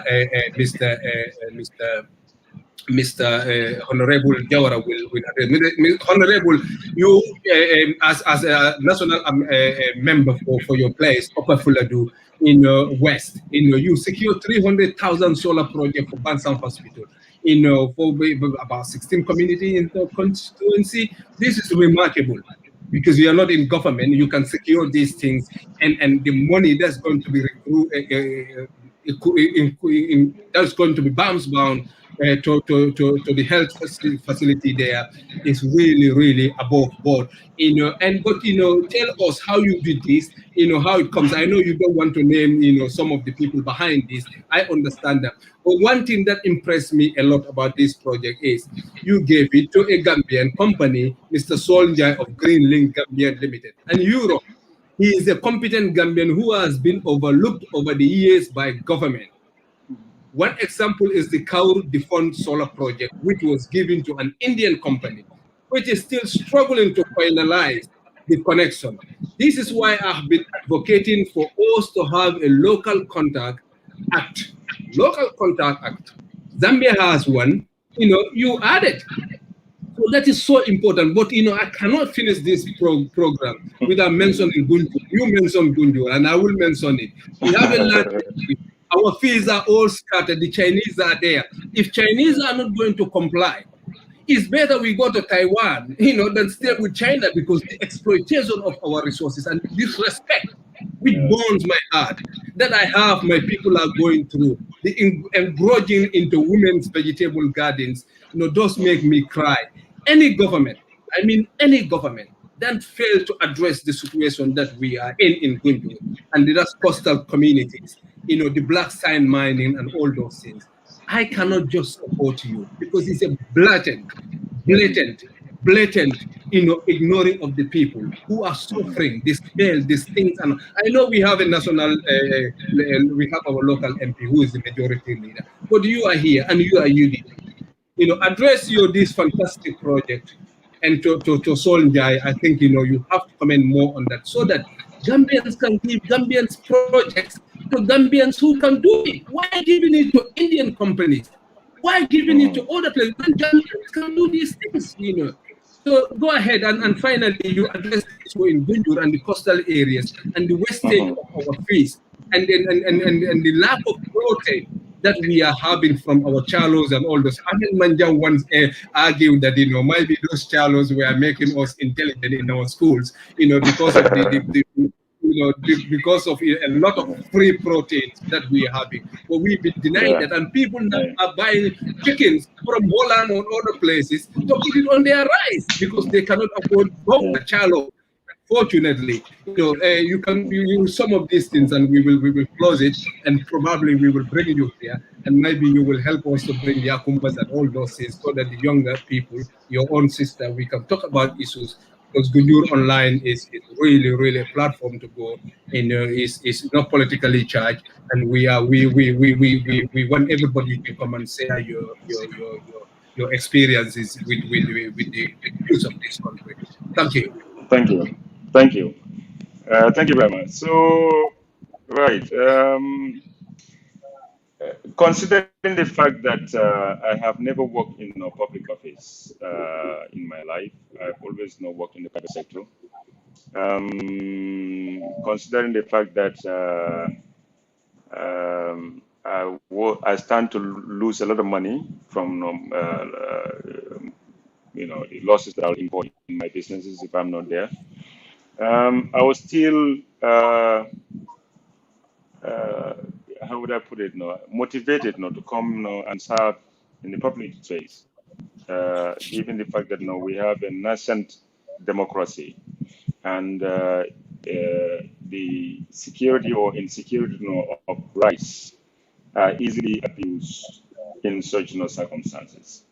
And that motivated me to, in the brink of Christmas 2016, decide that, look, I think I have to go back to my people and ask them if they want to allow me to represent them. This is what actually yeah, made me not to actually do that. And all through my elections, I try to be as frank as possible that I cannot come and address all your issues, because one, I am not in control of the post.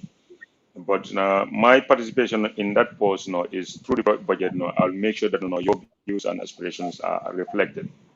Number two, I will act as your representative, being a lobbyist, to go and lobby development projects for you in as much as I can.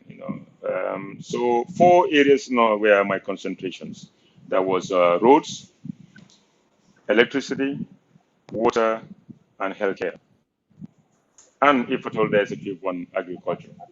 So these were five areas that I thought I had to concentrate on because otherwise I might fail if I want to not do everything.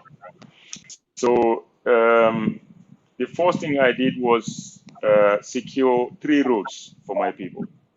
One is the trunk road in Bansang. The second one is the road from YBK to Galemanda under the UNOPS funding, $10 million funding. And the other one is from Santan to Chakunda and to Sarasofi, and then finishing at Chajal, which is about 15.4 kilometers, 15.2 kilometers. So thank God, two of these roads are implemented. By the time, the third one was implemented by GAMWorks, Amadou Sani was removed from office. And because for some reason they thought because of my close relations with Amadou, that is something to it, they decided not to terminate the contract. And the fact that because now any development that I bring to my people will be perceived from a UDP standpoint and will further consolidate UDP support base than our opponents. But we were able to secure and implement these two roads.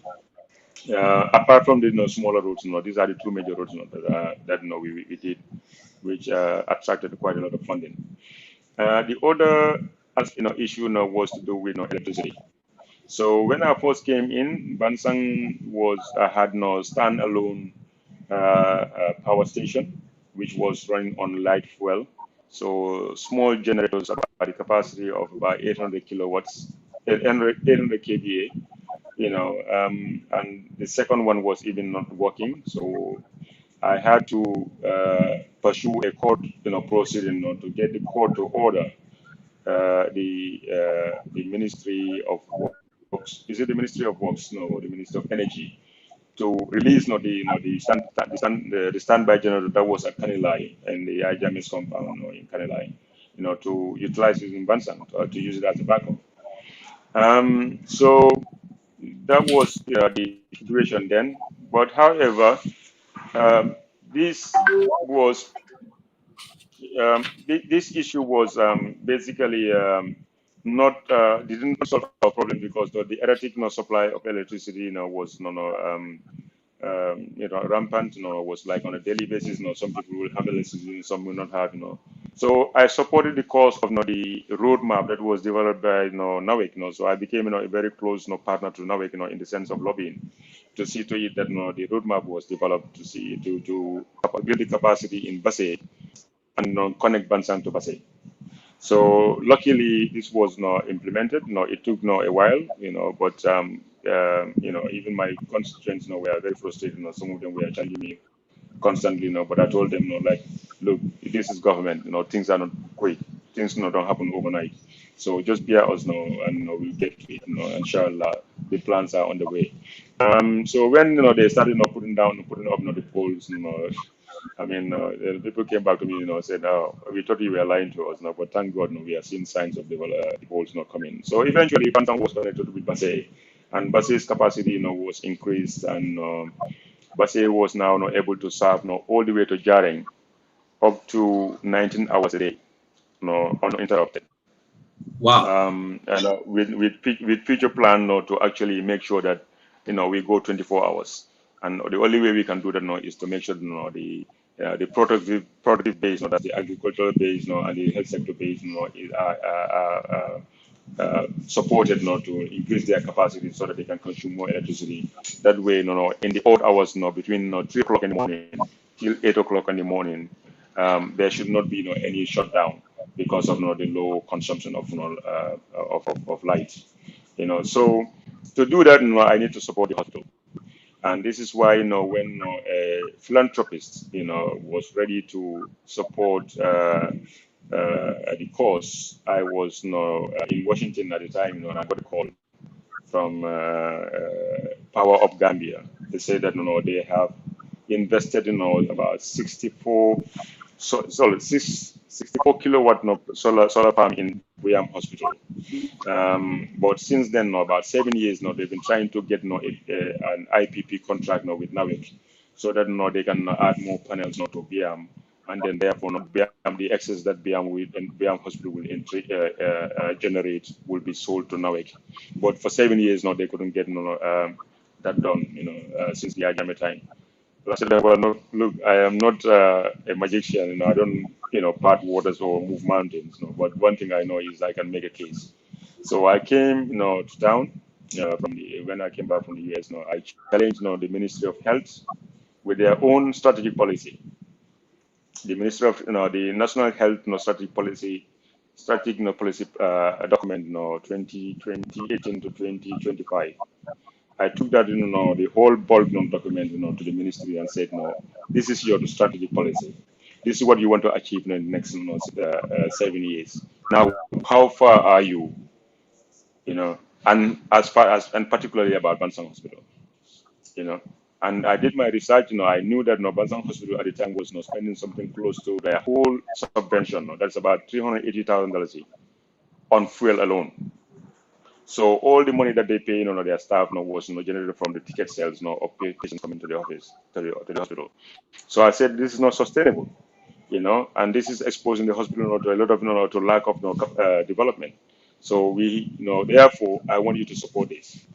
So I had an understanding with the Minister of Health, and I went to the Minister of Energy.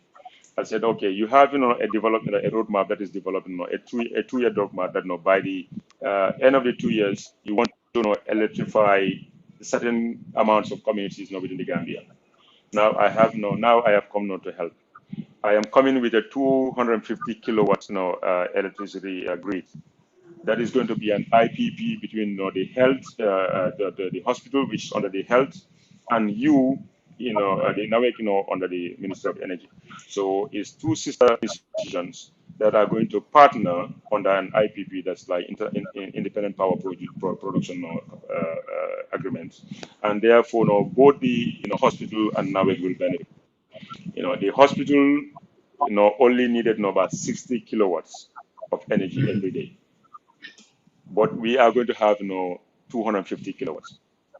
Now this 250 kilowatts, it means we are left with about 180 to 190 kilowatts. If you consider the loss of transmission within from the production base to the system, to the grid. So we might lose about 10%. But we will have every day about 180 kilowatts of energy to sell to you. And I know, because I did my research. I said, no, but I know that you are buying from Senegal so much. You are also buying from Brikama Power Station so much. So I'm going to give it to you. We are going to give it to you for less than all that. We are only going to give you for $6 per kilowatt instead of $7 or so. And for every kilowatt that you buy from the hospital at $6, you will be able to sell it at $11 per kilowatt, because that's what the consumers buy when they go and buy their cash power. So you are going to make a good $5 per kilowatt times 180 kilowatts a day. You do the maths. So it's a win-win for the NAWEC, and it's a win-win for the hospital. But from there, we did negotiate, and they agreed on $5 per kilowatt, which amounts to $5.4 million a year extra revenue for the hospital. Okay, and don't forget their subvention of buying fuel for their generators of the $380,000 now is going to be alleviated. So the hospital will get every month $450,000 on top of their subvention to use to build capacity, enhance their services, employ more people, build quarters for their staff, and you name it. So the benefits are many, there on here. So this was the idea. So it's a $300,000 project that was funded by a philanthropist through Power of Gambia, sorry. And this philanthropist said he would only invest this money if I can secure this contract between Norway and the hospital. So it means I have a motivation, I have a goal. So the philanthropist is a retiree, is a I don't know him, is a white man, somewhere in America, who said he was retiring, and before he retires, he has money, he want to help, some in way, some way, some humanity, that he will also not feel like he has done his part, for humanity. So I have never met this guy, or I don't even know whether it's a guy or a woman, but lean or power of Gambia, is the go between, between us and that person. So because I was able to secure this, agreement between the Bansang Hospital and the Nawek, that motivated him to release the funds, to buy the panels. So it's 2,000 panels, it's not 300,000 panels. So it's $300,000 project, which is about $15 million. But it's 2,000 panels, and only about 350 panels are mounted so far. The rest are coming. So it's a systematic, building up of capacity. You don't just put all this grid, at one time, you know. And because the batteries are, custom made, from Germany by SMA, they are built for purpose. They are not built, because they just sit there and generate conventional batteries. They come and study, the hospitals where they need no electricity. What time do they need electricity in the theaters? In the labs. In the women's quarters, in the children's ward, and where generator the air conditioning should start at what time and know what time. So they will do that feasibility study and then go back and tailor make these batteries to fit for that purpose. So this is a system that we are using. Is headed by is facilitated by Power of Gambia, and implemented by Green League Limited, under the leadership of Sol Jai. Yeah, So yes, thank you so so much. this was the electricity project. So Yeah, anyway, I think I spent so much time about the electricity. So when it comes to the water issues, I'm hungry, for development, especially, for my people. So I made sure that I use all ways and means, not to private citizens, but to and friends and families, both in Europe and and the Gambia, to build some boreholes and borewells, local ones, conventional ones.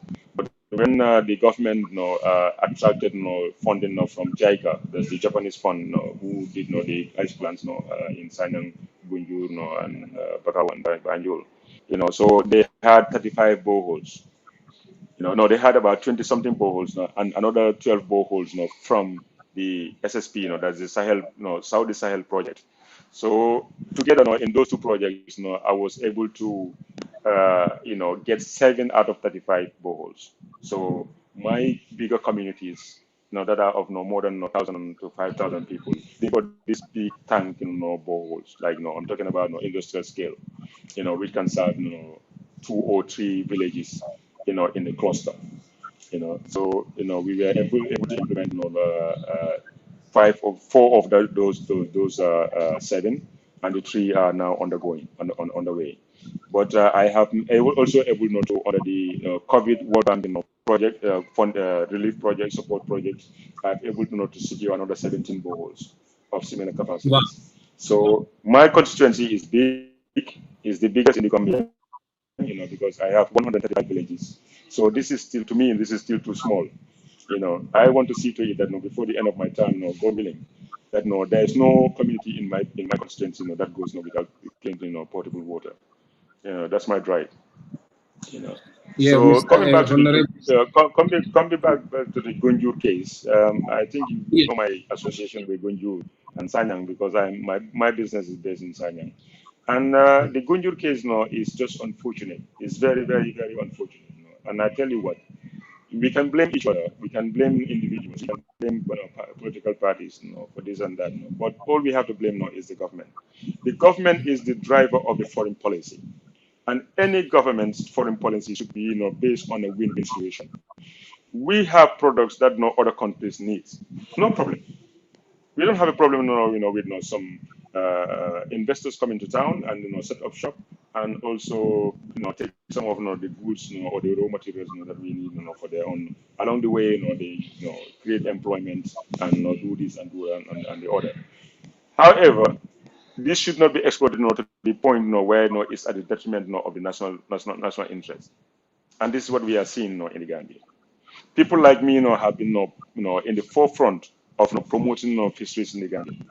And when this government first came into place, I went to see the Minister of Fisheries and I told him categorically, and Bambo Banjano, the permanent secretary, that there is no youth man in the Gambia who has invested more than we have in the fishing industry going back 10 years.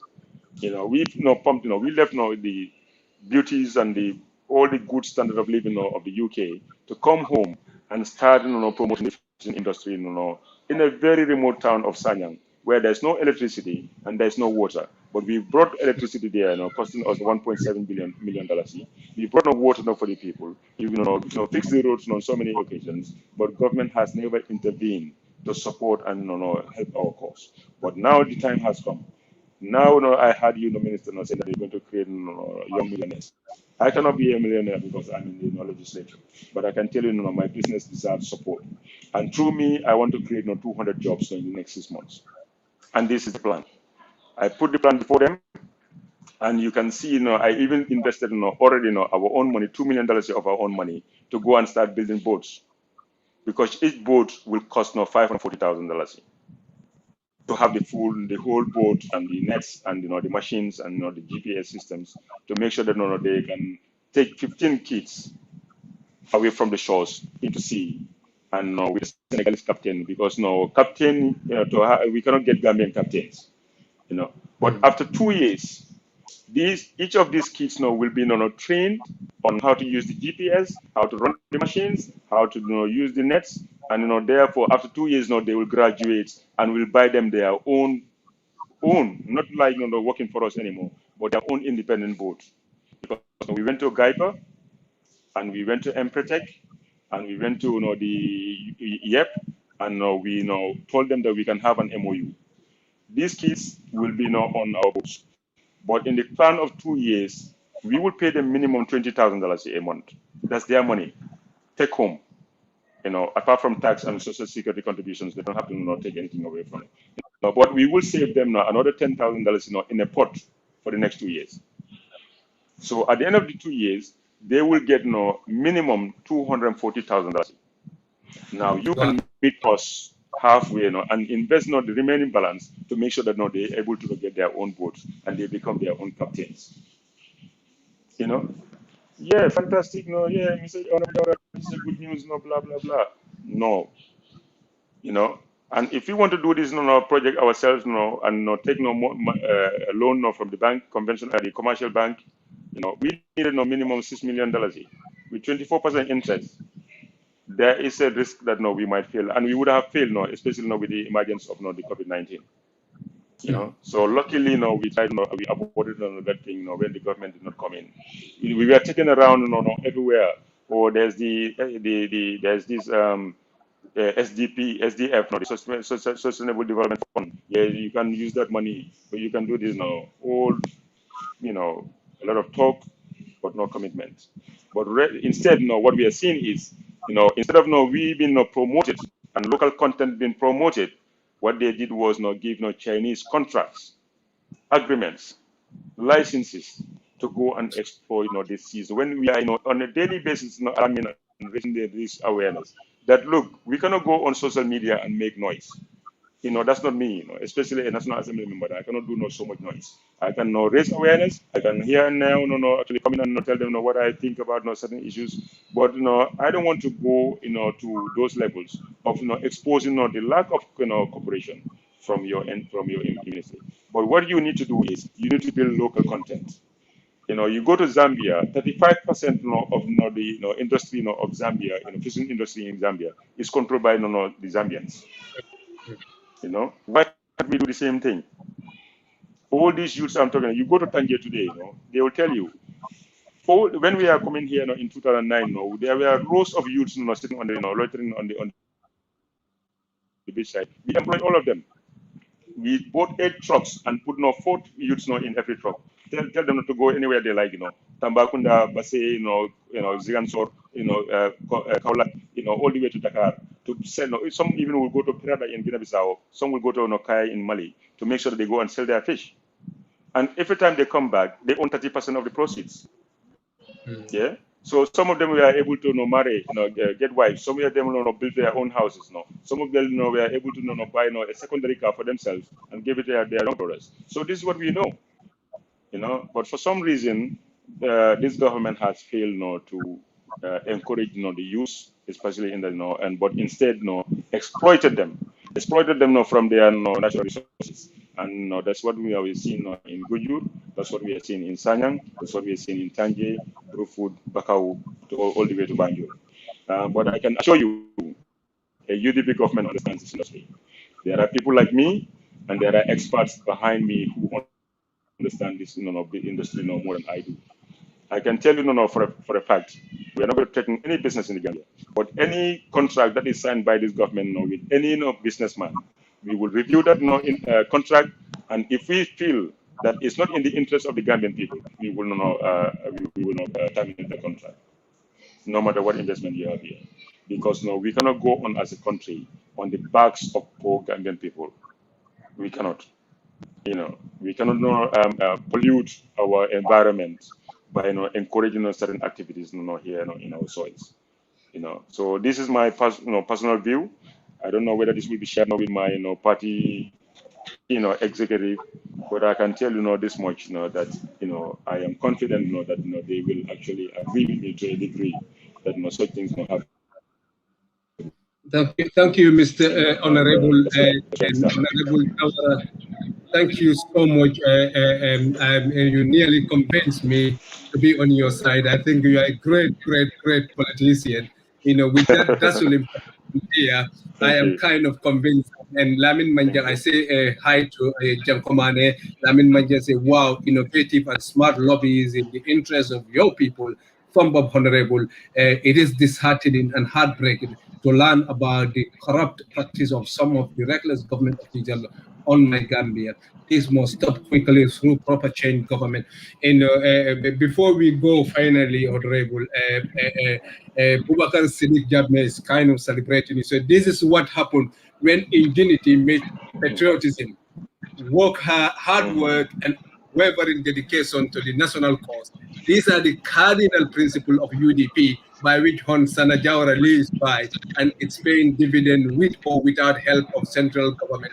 UDP is taking credit, no wonder. Anyway, but it's so sad.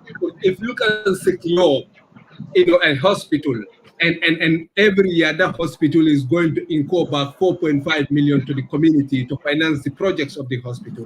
Why can't the government do those to our hospitals all over the country with solar panels and all those things? When women are dying in the middle of operation or giving birth, the electricity will go. No excuse. The buck has to stop with the leadership. We have to change the leadership to change the trajectory of this country. So that people keep telling me all the time, if we change these, it's gonna be. Let's change them, so that leaders can know that we are women business. If you don't perform, whether you are UDP, whether you are DOI, whether you are whoever you are, you have to perform to go. There's no excuse. If Sanna can get a project of 300,000. And you emphasize including Boraba. You have to tell me that before you finish. And even Boraba get 19 hours. Why can't the government, when you have all the fleet of cars that are millions of dollars, and hospitals, there's no electricity, there's no water. Somebody just informed me he could still get bath to a baby and blood were all over the place. Went to the toilet to clean off, there's no water. Nawek is not functioning. And she collapsed because of all what she saw all around her. So, Honorable, we have to stop that. Why Boraba? Why you say including Boraba? You know, we have to know that anyway. And we say hi to our people, and we're going to stop it here. We have been here for 2 hours now. Yeah. Thank you very much. Boraba, because I have some very stubborn constituents from Boraba. One is Suleiman Tunkunjame, Jobade, and Mari Jobade. They're always on my back, treating me no vote, no electricity, no vote. For next time. But no, they mean well, and I mentioned Boraba, just to provoke their concentration, basically, or the fact that we have been long working on Boraba getting electricity, particularly the fact that Boraba is right under the grid. The grid just went over the village, and there's a school there. It's a large community. So I thought I mentioned Boraba just to make just raise some humor. But apart from Boraba, 16 communities are going to be benefiting from this project. So once Boraba, Sololo, Kernjaga, Jahanka, Keri Usman Boy, Marina Tunjang. 16 villages. I cannot name them all, but because of the excess energy that Nawek is going to have, what we devise is that they will use that excess energy to supply more communities. So they're going to run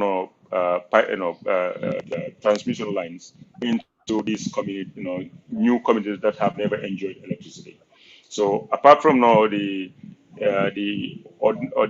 normal towns and settlements like Bansang, the YBKs and the Janjambures and whatever. So, but anyway, not Janjambure, but Dobangkunda, Bantanto, and all those people in my constituency that enjoy 19 hours a day electricity uninterrupted.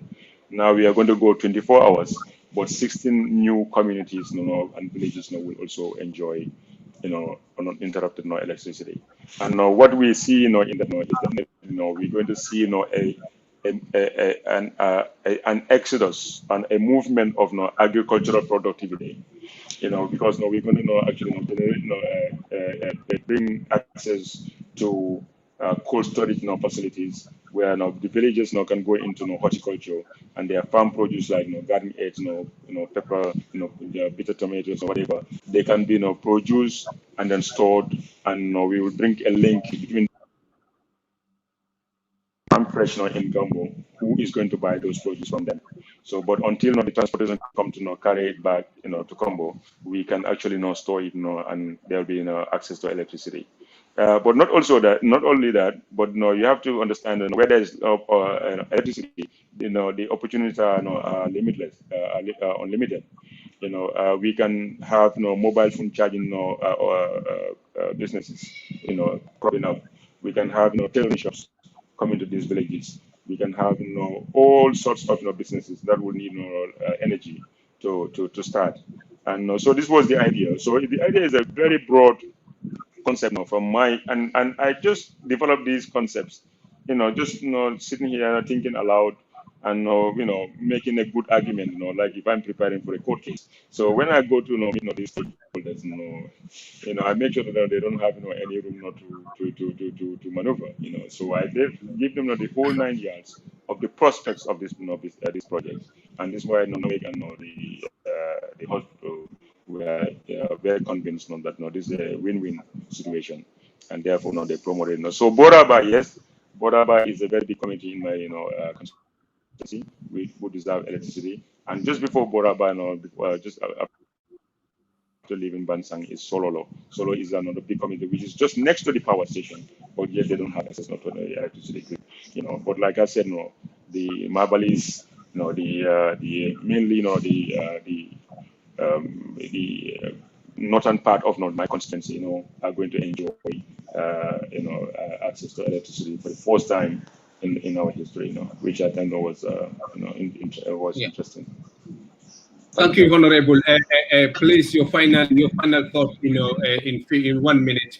to our viewers all over the place. Hopefully, you will bring people like Yakumba next time. You have to come with Yakumba. I want to talk to her and see, yes, and some of the UDP talents or other political parties. Feel free to come to Gunjur Online. Your final word in 1 minute anyway, so that we can close. All right, thank you very much, viewers, for the time you took to listen to us. It's a long 2 hours and so. However, I hope we were able to, you know, clarify some of the issues and also, express our views, in the way and manner that you think are fit for purpose. I just want to say this thing, and this is no politics, well, it's politics, but it's not because I am blindly, saying it. I'm saying this, because it's the fact. The Gambia have a choice. We are at a crossroads, and we have a choice of, maintaining the status quo, or we have a choice to change for the better. And I tell you, maintaining the status quo is going to lead to anarchy, because if you have no unprecedented amount of corruption, in the face of adversity, in the face of poverty, the only result it will lead to, with a very poor, security, sector players, what you will have now is anarchy. So we have a choice now to vote wisely and change that status quo to something that is attainable. And as a party, the United Democratic Party, like I said, you don't vote for a party, because of no one reason. You look at the broad base. Many people will actually say this, that, and the other, but this and this, no. I mean, history will tell you we have a very, compassionate leader. We have a unifier who, regardless of what the public assumptions, perceptions are, that he has not been able to bring around him a team, a formidable team that can actually make this country work. Whether you come to local government, you have the Taliban soldiers there. When you come to justice, you have the Almamitals, the J. Paul, the Yakumba Jaitas. I don't want to even name because the numbers are limited. You come to every sector, there are Gambians, both those you know and those you don't know, who are ready and eager to come and serve. So therefore, I'm encouraging you. Let's leave the politics of personality behind. Let's look at the politics of ideology. But before we get to that, let's look at the politics of team. Which party do you believe is in the Gambia here with the right set of qualities, with the right set of values, with the right set of individuals who can actually transform this country, especially in the next 5 or 10 years. So therefore, I want to convince you once again that I think the best party, the party that embodies all these variables that I mentioned, is the United Democratic Party. And I would encourage you to vote wisely, to make sure that we secure the number that we need to make sure we make a difference. Because going in different pockets, it means you're only going to diminish the percentage that is required to make the right change. So therefore, I thank you very much, and I hope that I'm able to convince you. If I do, then so much of this. Thank you very much.